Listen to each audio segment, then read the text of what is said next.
ایک آدمی نے حاتم طائی سے پوچھا، اے حاتم، کیا سخاوت میں کوئی تجھ سے آگے بڑھا ہے؟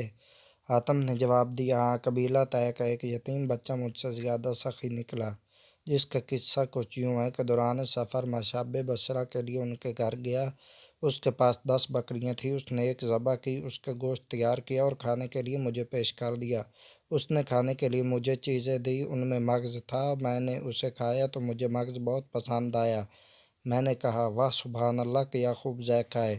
یتیم بچہ فوراً باہر نکلا اور ایک ایک کر کے تمام بکریاں میری لا علمی میں اس نے ذبح کر ڈالیں اور سب کے مغز مجھے پیش کر دیے۔ جب میں جانے لگا تو کیا دیکھا کہ گھر کے ارد گرد ہر طرف خون ہی خون بکھرا پڑا ہے۔ میں نے اس سے کہا، آپ نے تمام بکریاں کیوں ذبح کی؟ اس نے کہا، آپ کو بکری کا مغز بہت اچھا لگا اور میں اس پر بخل کروں، اور مہمان نوازی میں بخل عربوں کو زیب نہیں دیتا۔ حاتم سے پوچھا گیا، بدلے میں آپ نے اسے کیا دیا؟ تو انہوں نے کہا، 300 سرخ اونٹنیاں اور 500 بکریاں۔ ان سے کہا گیا، تو پھر آپ اس سے بڑے سخی ہوئے؟